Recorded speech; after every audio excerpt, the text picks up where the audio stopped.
안녕하세요. 자원순환사회연대 김미화라고 합니다. 반갑습니다. 저는 오늘 여러분들께 함께 나누고 싶은 이야기는 몇 년 전부터 이제 플라스틱이라는 문제가 전 세계적으로 하도입니다. 하도고 이 플라스틱으로 인해서 우리의 건강뿐만 아니라 생태계 파괴 여러 가지의 문제가 발생하고 있음에도 불구하고 별로 대책이 없다. 지금 현재는 이게 이제 가장 큰 제가 갖고 있는 문제점이라고 생각을 하고 이 문제를 어떻게 풀어나갈 것인가. 현재 보면 우리나라는 대부분이 플라스틱의 문제가 이제 발생을 하게 되면 국민이 스스로 잘 줄이거나 분리 배출하거나 이렇게 하는 것이 방법이라고 이야기를 합니다. 근데 저는 쓰레기 운동을 지금 20년 동안 하고 환경 운동을 10년 하고 한 30년을 했는데 국민이 알아서 해갖고 될 수 있는 것들이 있고 국민이 알아서 아무리 열심히 해도 될 수 있는 것들이 없는 것들이 더 많습니다. 그래서 이 플라스틱 문제는 그렇습니다. 사실은 우리나라가 전 세계적으로 플라스틱을 가장 많이 생산하는 나라입니다. 그래서 많이 쓰고 또 하나는 많이 수출해서 돈을 많이 법니다. 그리고 난 다음에 플라스틱이 폐기물로 만들어졌을 때는 누가 책임을 질까요? 그러니까 지금 그러다 보니까 일정 부분은 국민도 책임지고 일정 부분은 한 부처에서 책임을 지고 있지만은 90% 이상은 전 세계 모든 플라스틱이 마찬가지다시피 90% 이상은 갈 곳이 없습니다. 여기 많이 이렇게 바닷가에서 오시고 산촌에서 오시고 농촌에서 오시고 많은 분들이 그러시는데 끝내는 그런 데 갑니다. 도시 시민들이 서울의 1000만 인구들이 그렇게 사용하는 것도 다 그렇게 간다라는 거죠. 그래서 저는 오늘 말씀드리고 싶은 건 이건 이제 정부가 책임을 져라. 즉 이야기하면 플라스틱을 생산해내는 기업들이 돈을 많이 벌었으면 이 플라스틱에 대해서 책임을 져야 된다. 어떻게? 그러면 우리가 왜 다른 건 다 작은 비용 국민들은 다 비용을 먹이잖아요.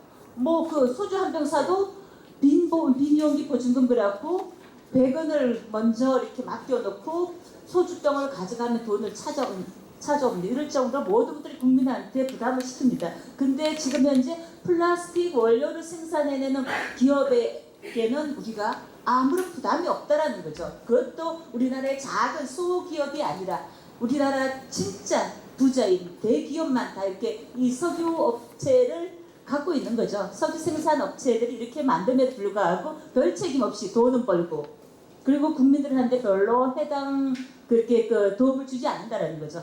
돈을 벌고 어디로 가든지 잘 모르지만 이 플라스틱이라든가 쓰레기는 끝내는 농촌 주민들, 그 다음 바다의 주변의 주민들, 전 국민들 고통으로 돌아오고 있고 최근에는 전국적으로 만여 개의 쓰레기산이 쌓였습니다. 불법 투기를 해가지고요.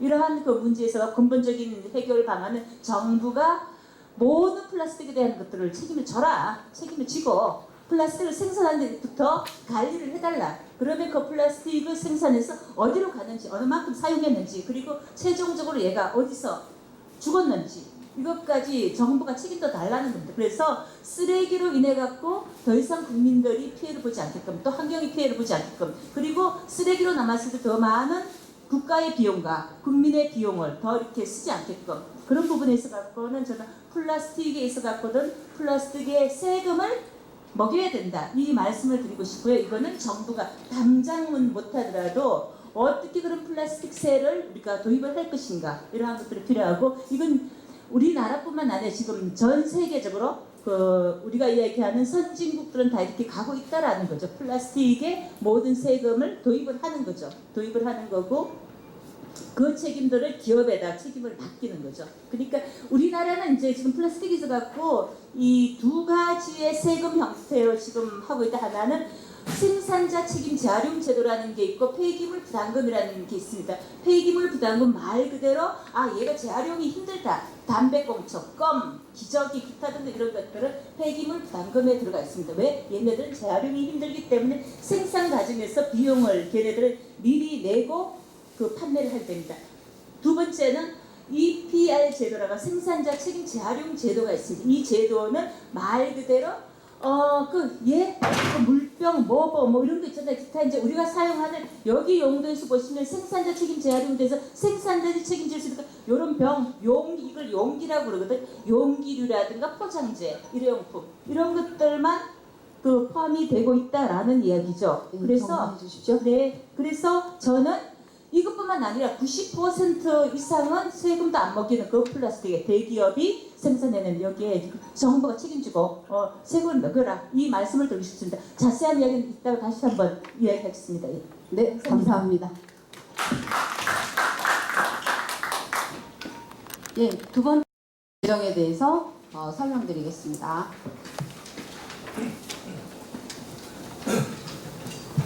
예, 반갑습니다. 녹색미래 사무처장 이상현이라고 합니다.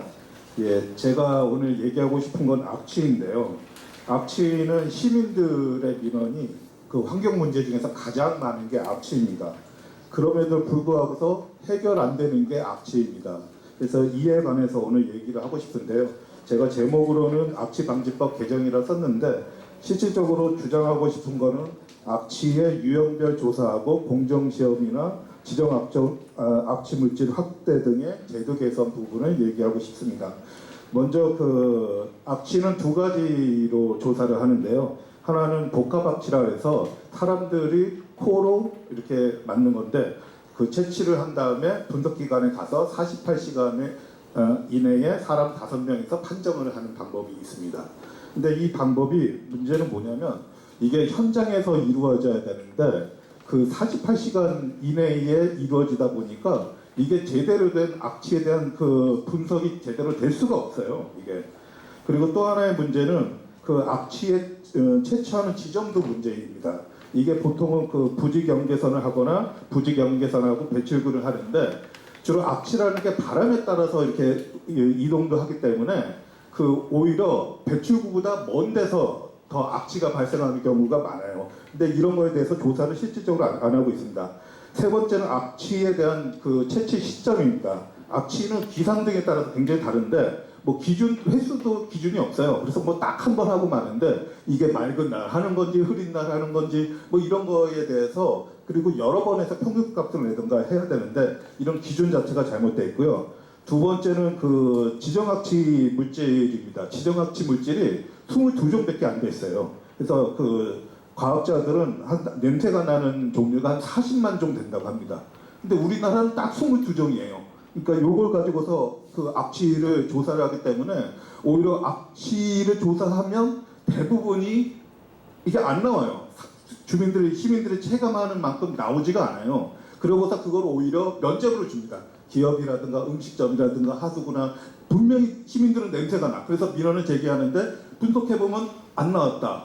기준 자체를 너무 엉뚱하게 잡아놓고서는 안 나왔다고 하는 이런 거에 대해서 저는 문제의식을 느끼고요. 이런 거에 따라서 저는 유형별로 조사를 해야 된다고 생각합니다. 산업단지에서 나오는 거하고 쓰레기에서 나오는 거고 하수구에서 나오는 거, 음식점에서 나오는 냄새들이 다 다른데 왜 기준이 22종으로 딱 국한되어 있는지 각각의 원인들을 찾아내고 냄새들에 대해서 환경부가 좀 조사를 해야 된다고 생각하고요. 거기에 따라서 지정악취 물질을 최대한대로 확대해야 된다고 생각합니다. 그리고 복합악취나 이런 기준 있죠? 악취 공정시험 기준을 강화해야 된다고 생각합니다. 이게 이상입니다. 네. 시간을 좀 짧게 사용하셨는데요. 저 발표하시면서 앞으로요. 소관 부처나 담당 과, 그다음에 이거에 대한 관련 법, 시행령, 지침 등 이런 것들을 알고 있으시면 같이 좀 말씀을 해주시면 좀 도움이 될 것 같습니다. 논의할 때도 하시지만 혹시 발표하실 때도 같이 좀 해주시면 좋을 것 같습니다. 예, 그럼 일단은 혹시 아시고 계시면 그것까지 좀 먼저 말씀을 좀 해주시면 좋을 것 같습니다. 세 번째, 화홍지구 간척지 관리 방안에 대해서 발표하도록 하겠습니다.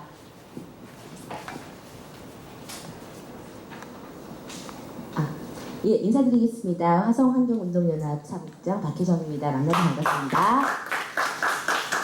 저희는 화성에서 지금도 진행되고 있는 화홍지구 간척 사업 내에 있는 철새 서식지 보전을 좀 하는 부분들에 대한 제안을 드리려고 이 자리에 섰습니다. 그래서 화홍지구 간척 사업에 대한 부분들 아주 짧게만 1991년도에 화홍지구 새만금 사업과 함께 간척 사업이 시작됐습니다. 그래서 그 간척 사업의 목적은 농지 대체 개발, 농지 개발과 수자원 확보, 그 다음에 농가 소득 증대, 쾌적한 농촌 공간 조성, 이 네 가지가 간척 사업의 목적이었고 90년대 간척 사업들이 아시다시피 시화호부터 시작해서 그 다음에 새만금 그리고 화성으로 화홍지구로 이어졌죠. 그래서 지금까지도 계속 진행되고 있고 70% 정도가 이제 간척지를 완료하고 있었는데 가장 크게 지금 문제시되는 건 딱 두 가지입니다. 담수화 문제. 왜냐하면 2002년도에 방조제 9.81km의 방조제가 막히면서 그때부터 수질 악화가 시작됐습니다. 그래서 이것들을 개선할 때까지는 해수 유통을 하자 해서 2002년부터 시작된 해수 유통은 지금 2018년 현재에도 진행되고 있고요.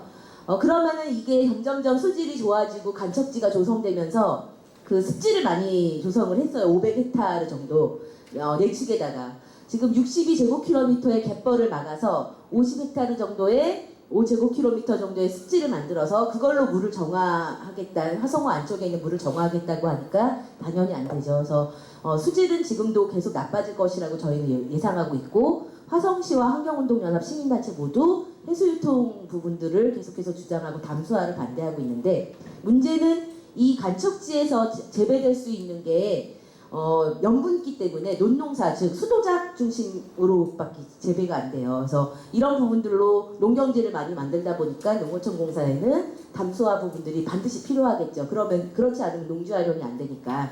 근데 저희가 이 농지 활용까지 다 이야기하기에는 오늘 너무 시간이 짧고 그렇게 간척 사업이 진행되는 중간에 이 화성의 809, 109부터 809까지 있는데 809 마지막 공구에 지대가 낮으면서 자연스럽게 물이 고이기 시작했어요. 그리고 거기가 자연 습지로 조성이 됐습니다. 그래서 저희가 10여 년 정도부터 2000년도부터 계속해서 조사를 한 바에 의하면 여기에 멸종위 기종 철새가 화성호 전체적으로는 한 28종 되는데 이쪽에서만 10종 이상이 천연기념물과 멸종위 기종이 계속해서 서식하고 있는 게 확인이 됐습니다. 그래서 저희가 2016년도부터 농어촌공사한테 계속 이야기를 해서 여기가 화한사업단인데 계속 이 부분들을 보존하자. 왜냐하면 습지 500헥타르 중에서 여기는 10헥타르밖에 안 되거든요. 그래서 자연스럽게 습지가 보존되었고 여기 이 지역이 되게 중요하고 저희가 62제곱킬로미터의 그 넓은 갯벌을 막아서 철새가 서식할 수 있고 먹을 수 있는 먹이터를 빼앗았으니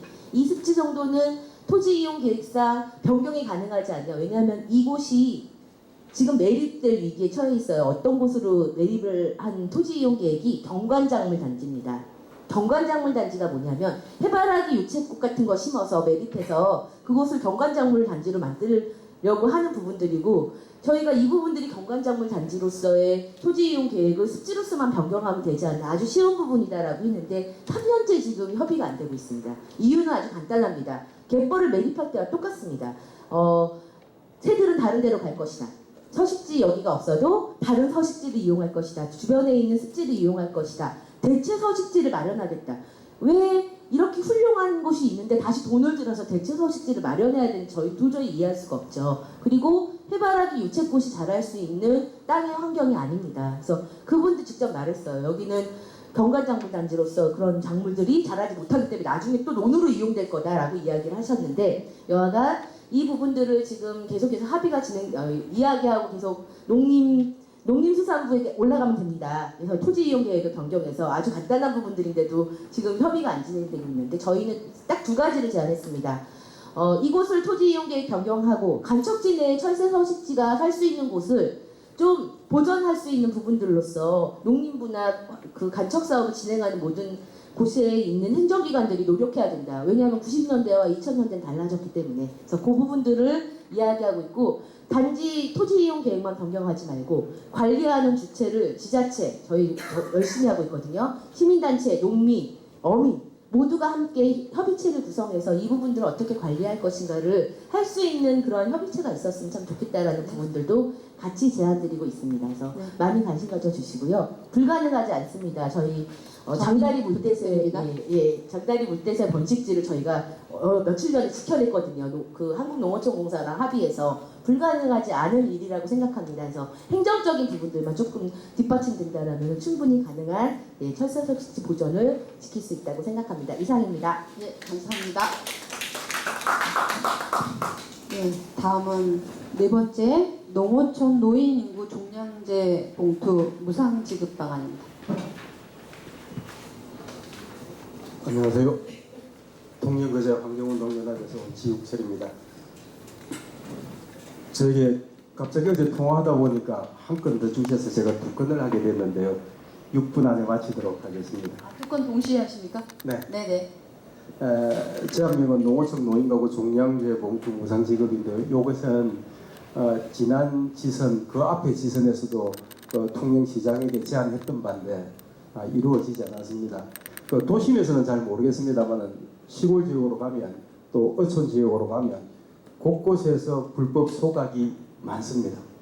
대부분 그 이유가 뭐냐면 내놓으면 가져가지도 않으니까 불편하니까 또 봉투 사기 돈 아까우니까 소각을 해버립니다. 이것이 현실입니다. 그래서 간단하게 말씀드리면 종량제 봉투 무상 지급하는 것이 훨씬 더 경제적이다. 그것은 정부에서 꼭 좀 챙겨주셨으면 고맙겠습니다.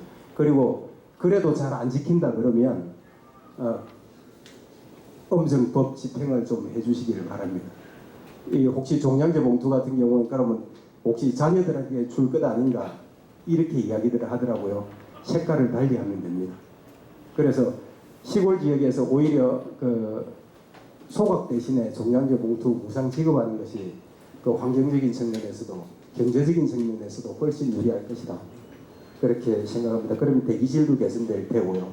생태환경도 개선될 테고 또 농어촌 지역에 있는 농민들에게 노인들에게 경제적도 도움이 될 것이다. 이렇게 판단이 됩니다. 두 번째는요. 해양 쓰레기 관리 취약의 해소 방안입니다.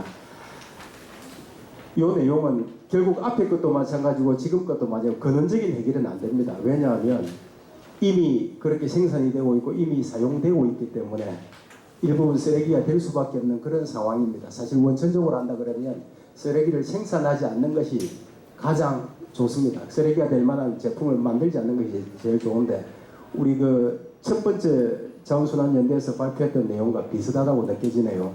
그러니까 세금으로 해결될 것인가 이 부분 굉장히 의심스럽긴 합니다. 어쨌든 저희들이 지금 환경연합에서 하고 있는 것이 해양쓰레기 대응인데요. 정부의 해양쓰레기 관리 정책에 따라서 항만이나 먼바다에 있는 해양쓰레기는 대부분 관리되고 있습니다.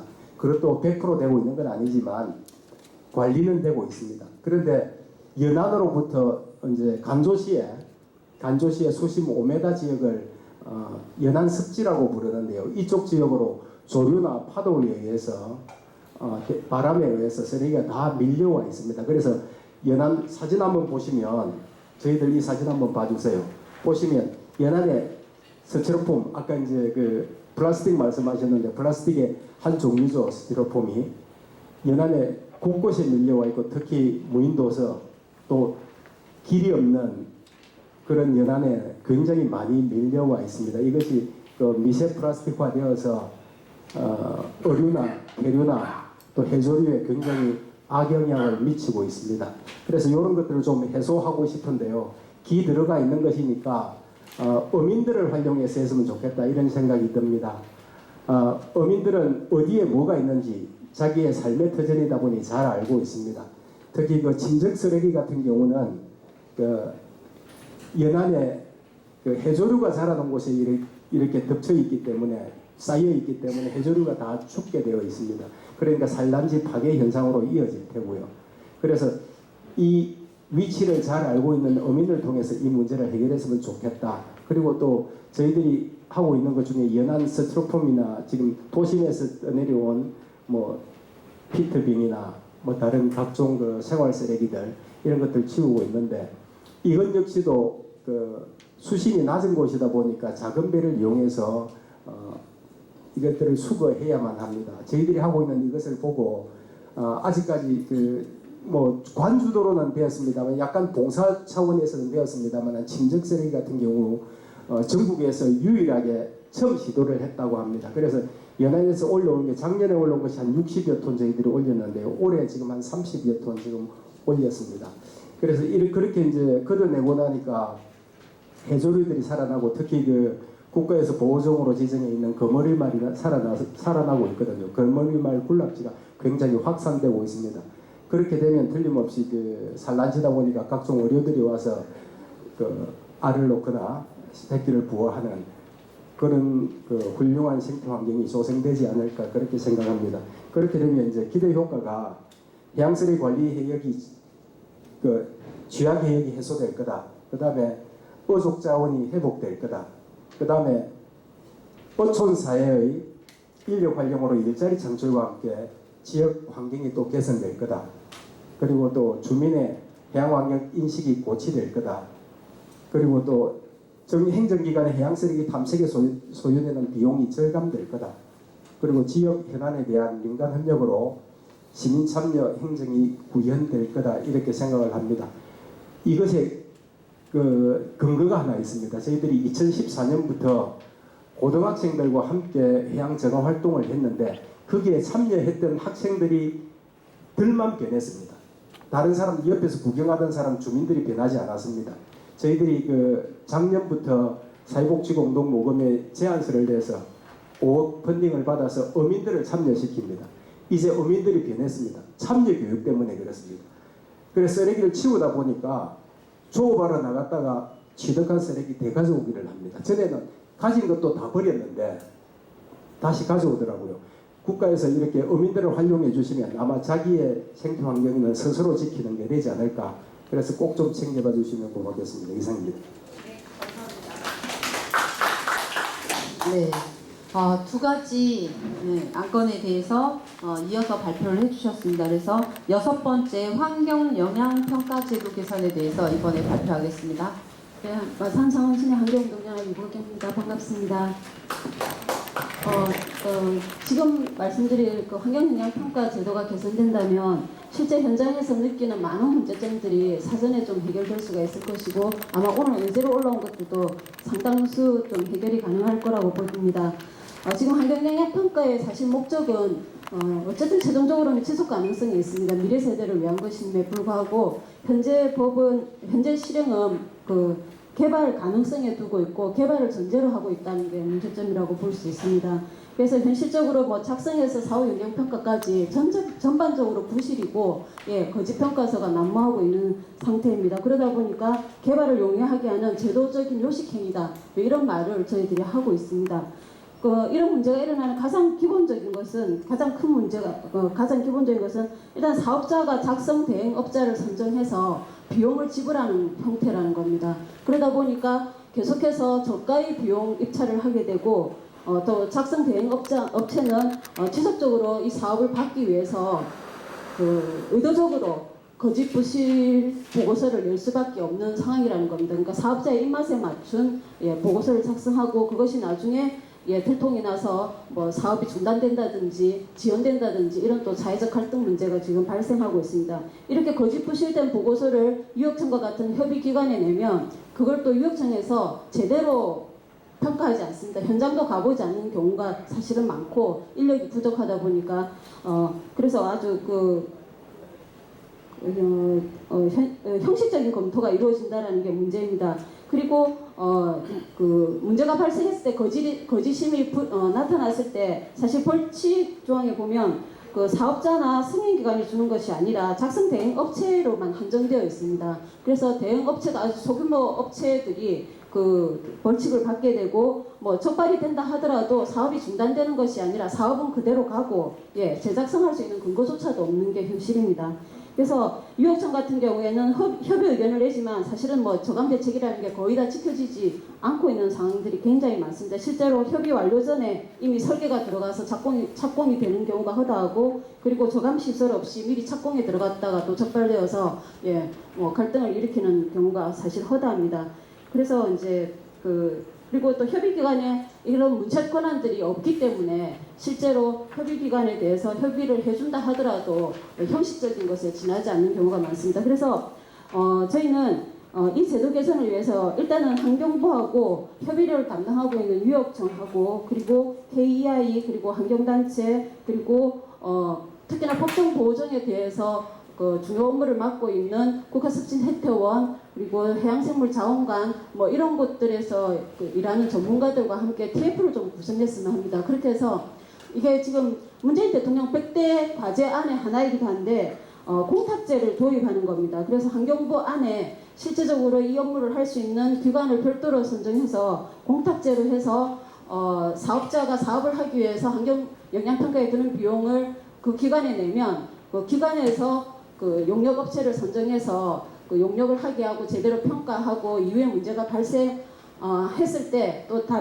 또 재검토를 하게 하는 그리고 재평가를 하게 하는 이런 시스템들이 좀 마련되어야 된다는 거고요. 그리고 만약에 사업이 진행된다면 현장에 이 환경영향평가의 저감 대책이 제대로 반영되고 있는지 현장 모니터링 요원을 둬서 할 수 있도록 환경감리제를 도입을 해야 된다는 것이고 그리고 그 이 사업을 승인한 기관이 제대로 이 환경영향평가에 대해서 분석하고 평가하고 이 사업을 승인했는지 감사 제도가 좀 도입이 되어야 된다고 봅니다. 특히나 유업청에 좀 협의기관에 그 권한이 좀 더 많아져야 된다고 보는데 공사 중지권이 부여되지 않는다면 그리고 현실적으로 이 사업을 반려할 수 있는 권한이 강화되지 않는다면 환경영향평가는 욕심적일 수밖에 없다고 생각합니다. 그래서 공사 중지권이 부여되고 그리고 허가 결정에 대한 거부권이라든지 잘못된 의사결정에 대한 견제권 이런 것들이 강화되어야 되고 그리고 처벌 규정이 좀 더 강화되어야 된다고 생각합니다. 이걸 위해서 적정한 TF가 좀 빨리 좀 구성이 되어서 실행이 되었으면 하는 바람입니다. 이상입니다. 네, 감사합니다. 네, 다음은 민간 이전 사업 제도 개선 발표를 해주시겠습니다. 네, 발표를 맡은 순천에서 왔습니다. 순천 지속가능발전협의 사무장을 맡고 있습니다. 김철이라고 합니다. 마이크. 저는 여기 제목에 이제 시민 참여형 거버넌스 사업 활성화를 위한 민간 이전 사업 제도 개선이라 했는데 저희가 이제 관에서 하는 일들 대부분 많은 부분들이 그 민간의 이전을 통해서 그 거버넌스라는 이름으로 그 협치를 많이 하고 있습니다. 근데 그와 관련해서 좀 말씀을 드리려고 합니다.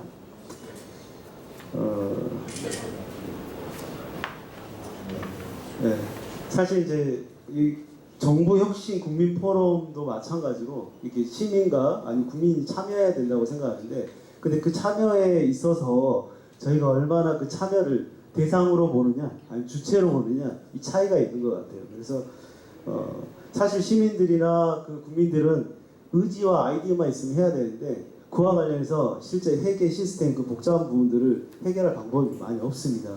그래서 그런 기술자가 아니면 이런 문제를 해결하기 어려워서 그런 부분들이 좀 개선이 필요하다 생각이 듭니다. 그래서 첫 번째, 교부금 결정 시기와 사업 시기의 이 불일치. 이거는 뭐냐면 행정 중심으로 이를 바라보고 있다. 국민 중심이 아니라 행정 중심으로 가야 된다 생각합니다. 간에 여기서 예를 썼던 것처럼 씨를 뿌려야 되는데 이거 파종을 4월에 해야 됩니다. 근데 이제 교부금 실정 그 결정이 6월에 납니다. 이전의 것들은 전화가 없어도 절대 안 된다고 합니다. 이거 실제 있었던 일이고요. 두 번째 보면 소규모 민간 이전 사업의 평가와 사업비의 정산. 이거는 지금까지 우리 국민과 행정 간의 신뢰적인 사회적 신뢰가 얼마나 쌓였는가 그 가치 평가라고 생각이 됩니다. 지금까지 수많은 어떤 공모사업이나 이런 걸 통해서 저희가 이제 사회적 신뢰를 쌓았다고 생각하고요. 저희가 국민 혁신하려면 국민을 믿고 국민의 뜻에 따라서 해야 된다고 생각하는데 그런 사회적 신뢰가 얼마나 있는가라고 묻고 싶습니다. 그래서 이러한 또 국민 참여하는 사업들은 일반성 일상 사업과 다르게 새로운 어떤 과제 또 공동체 사업을 수행하기 위한 불확실성들을 안고 있습니다. 그러면 그 사업들이 우리가 예측한 대로 되지 않은 경우도 많고요. 그렇지만 실패하든 성공하든 간에 이것은 그 공동체가 함께 결정하고 선택했고 그 책임에 대해서 공동체가 같이 풀어야 할 문제라고 생각합니다. 그런데 이러한 문제들을 단순한 회계 문제로 바라보고 하게 되면 이후에 그 성과에 대해서 같이 나누거나 그 실패를 같이 함께 할 수가 없습니다. 그래서 우리가 어떤 사업을 결정할 때 미리 준비된 그 계획 단계에서 민주적인 절차를 거쳤는지 그리고 충분한 원가 계산을 통해서 이게 예측 가능한 일인지를 평가하고요. 그에 따라서 그 과정들이 충실하게 수행이 되었고 이 결과로서 좀 돼야 된다고 생각합니다.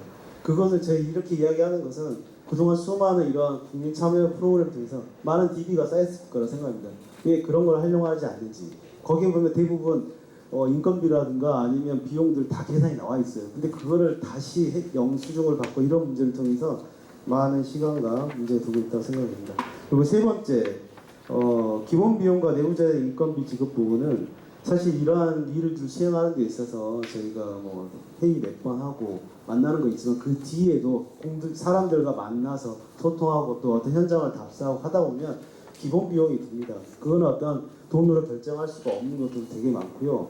저희가 가령 지역 주민과 함께 어떤 공동체 사업을 하는데 그분들과 그냥 내는 게 아닙니다. 그냥 밥을 먹는다든가 술을 먹기도 하고요. 또 이제 주민들이 만들어 놓은 텃밭에서 난 재료를 가지고 저희가 음식을 만들어서 잔치를 하거나 아니면 그쪽에 어떤 가령 특화된 음식을 개발한다 그러면 그것들을 카드로 결제할 수도 없고요.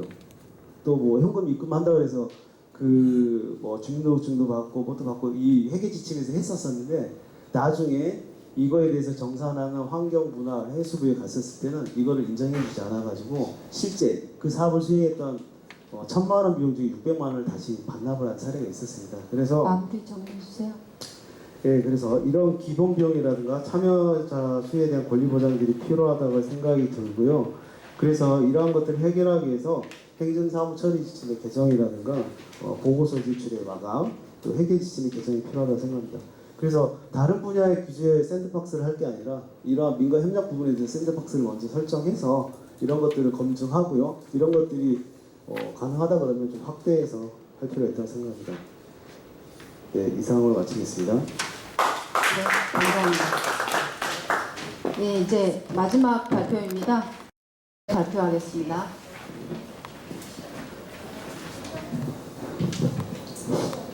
반갑습니다. 저는 두루미와 농사 짓는 사람들 철원군 농민의 언론 담당 정경숙입니다.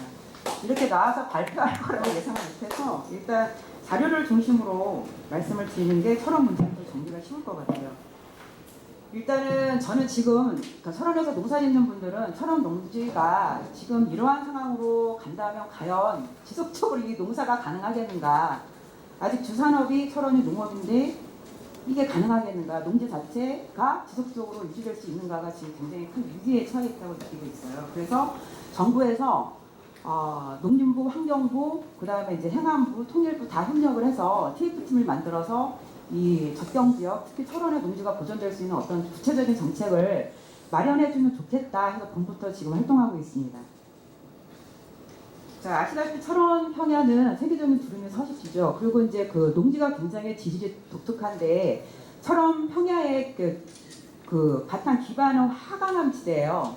그 이후에 그 화산 활동을 인해서 이제 현무암 지대가 형성이 됐는데 화강암 지대하고 현무암 지대 사이 중간에 비가 오거나 눈이 오거나 하면 이제 그 물이 고여서 데워지면서 나오는 게 샘통의 그 온천수예요. 따뜻한 물.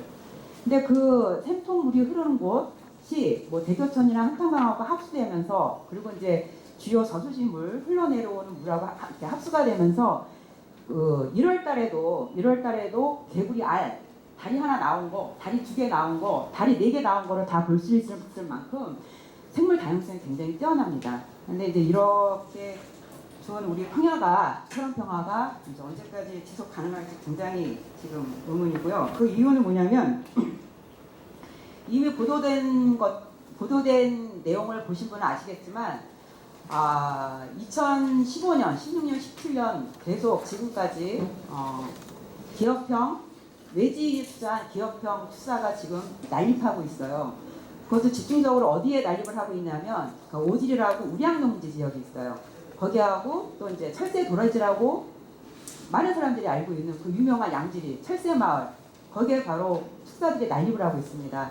그 양지리 같은 경우는 군부 동의를 득해야만 그 시설물이 들어갈 수 있는데 어떻게 군부 동의를 얻었는지 주민들은 아직 이해를 못하고 있고요. 그래서 축사 문제가 굉장히 심각하다. 그래서 농지가 계속 훼손이 되고 있다. 거기다가 전국적으로 지금 태양광 광풍이 불고 있는 걸로 알고 있는데요. 정부 신재생에너지 정책은 철원 지역 주민들 충분히 동의를 해요. 또 어제도 이제 그 양지리 두루미보호협회 백종환 회장님을 보고 현지를 답사를 하고 왔는데 여러분 가보신 분 알 거야. 토교소시지 알죠? 토교소시 뒤편에 저쪽으로 수색부대 중대대가 있었어요. 근데 이제 국방개혁 2.0 필시에 따라서 이제 군부대가 이동을 하고 그 주둔지가 비어 있게 됐어요. 그러니까 오래 비어 있었는데 그 땅이 하필 국공유주가 아니라 사유주였던 거예요. 그러니까 이 이제 땅을 가지고 있는 소유주가 재산권을 행사해야 되잖아요. 몇십 년간 행사를 못했으니 그래서 그걸 태양광 사업에 투자를 하기로 결정을 하셨나 봐요. 근데 거기도 분명히 군사 작전 구역이라 군부 동의를 득해야 되는데 해줬대요. 어떻게 해줬는지. 그리고 그 군청에서는 아직 이제 인허가를 내주진 않았는데 주민들이 우려하는 건 뭐냐면 그 지역에 바로 저수지 수변이 있죠. 그냥 한번 허가가 나면 수변까지 다 태양광이 점령할지도 모른다라는 그 위기감과 불안감을 느끼고 계세요. 근데 이걸 적극적으로 그러니까 정부에 와서라도 우리는 농성을 하겠다라는 지금 그런 마음으로 결의를 다지고 있으시거든요. 그래서 어제 그거를 확인하고 있었고요. 정책 제안 정리를 좀 네, 알겠습니다. 그런 문제가 있고, 그다음 또 하나는 뭐냐면 그 문체부하고 행안부에서 그 중앙정부에서 투자하는 예산으로 각종 이제 관광 인프라를 조성하는 사업들이 진행이 되고 있거나 할 계획인데 그것 또한 다 우령농지, 두루미 서식지 하고 다 연결이 돼 있어요. 그래서 그런 정책을 시행을 할 때 지역 주민의 의견을 전혀 듣지 않고 있다. 그리고 아까 말씀하신 환경 영향 평가가 정말 제대로 이루어지고 있는지 그것도 우리는 알 수 없다라는 의문을 제기하고 있고요. 또 이제 접경 지역 철원뿐만 아니라 다른 것도 지금 현안으로 닥치고 있는 문제일 텐데 아까 말씀드린 국방개혁 입정량 계획에 따라서 2008년부터 군부대가 이동을 하고 있어요. 철원도 그 두루미 서식지를 관할하고 있던 육사단이 2008년부터 조금씩 이동을 해서 지금 한 15,000명 정도가 빠져나갔거든요. 그럼 그 빈 그 군 주둔지 그때가 이제 환경 오염이 심각할 텐데 그걸 어떻게 군부대에서 책임지고 처리할 것인가? 잔존하는 시설물은 어떻게 처리할 것인가? 더 중요한 것은 그 땅을 현재까지는 제가 조사해 보면 그러니까 국방부 자산으로 해서 매각을 하고 있는데 거의 현재 시가에 준해서 팔리고 있는 걸로 알고 있거든요. 근데 설안 주민이 요구하는 거는 그 땅만큼은 그동안 재산권을 행사하지 못하고 일방적으로 몰수당한 땅이니까 그 공익적인 목적으로 우리 철원구 지자체에 환원을 해서 공익적인 목적 또는 이렇게 농사 전답이었던 땅은 계속 농사를 짓게끔 그렇게 해줘야 된다라고 지금 얘기를 하고 있고요. 그러면 이제 계속 농지가 계속 구성되고 농사를 계속 짓기 위해서 어떤 정책이 필요할까 고민을 해봤습니다. 일단 철원이 그 전답의 70% 이상이 외지인 소유예요.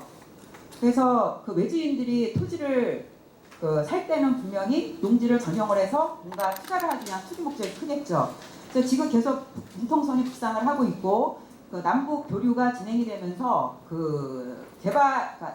개발을 해서 이익을 얻을 수 있는 기대 심리가 높아지면서 땅값이 지금 굉장히 많이 상승하고 있거든요. 그러니까 본격적으로 교류가 진행이 되면 이 속도를 우리가 어떻게 막을 것인가. 예. 그럼 소유주는 당연히 땅을 다른 용도로 다 해서 팔 텐데 이것을 철원 주민들이 어떻게 막을 것인가 이게 굉장히 심각한 문제고요. 그래서 이 부분을 농지법을 개정하지 않으면 이 농지를 보전할 수가 없다. 그러니까 지금 현재 농지법을 보면은 1994년에 개정을 해서 1996년에 이제 시행을 했는데 이때 내용은 뭐냐면 임대차, 그다음 경제학 이전의 원칙을 지켜야 되고 임대차를 금지하는 법이었어요. 근데 시행 이전, 96년 이전에 취득한 농지에 대해서는 이 법이 전혀 적용이 안 돼요. 그래서 그 이전에 취득한 농지들이 과연 농지를 쓰이고 있는지 다른 용도로 쓰고 있는지 전혀 조사가 되고 있지 않아요. 그런 부분이 있고 그 이후에 취득한 농지에 관해서도 여러 가지 법들이 계속 개정이 되면서 쉽게 농지를 사서 투자를 하고 전용을 할 수 있게 돼 있거든요. 그래서 이제 이 문제를 어떻게 해결해야 할 것인가 이게 지금 관건이고요. 일단 그게 근본적이고 그 다음에 이제 철원 농민으로서 경작을 하고 있는 사람들이 농사를 포기하지 않도록 하려면 어떤 방법이 있을까?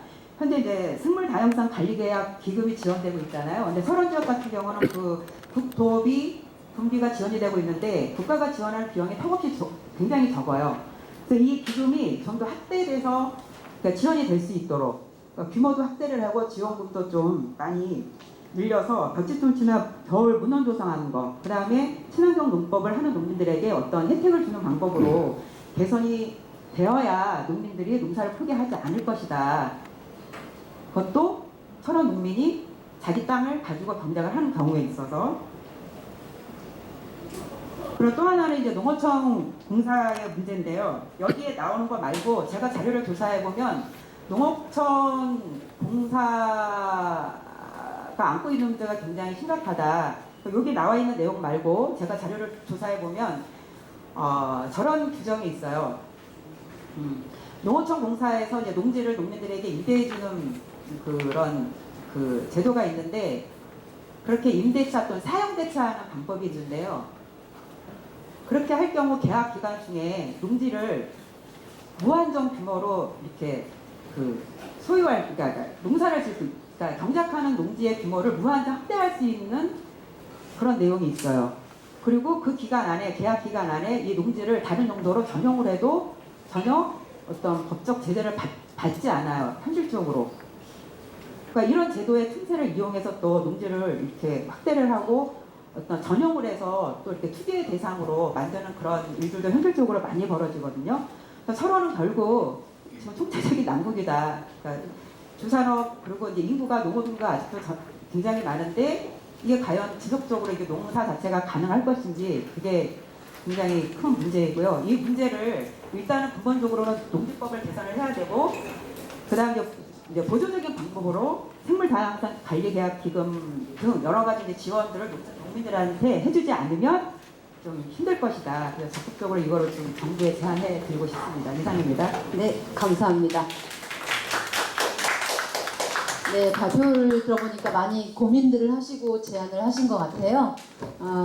지금부터 이제 분임을 구성을 해가지고 토론을 할 겁니다. 그래서 토론을 할 때는 아까 잠깐 말씀드린 것처럼 실제로 이게 이제 정책화가 되려면 관련 소관부처라든지 담당과 그리고 관련 법들의 어떠한 내용들이 이렇게 즉시 개정을 하면 이렇게 바뀌든지 이런 논의들을 좀 해주셔야 되거든요. 그래서 그런 논의들을 좀 부탁드리고요. 말씀하신 것처럼 1부님, 2부님, 3부님으로 나누겠습니다. 그래서 제가 자리를 좀 지정해 드릴게요. 여기 앞쪽이 1부님,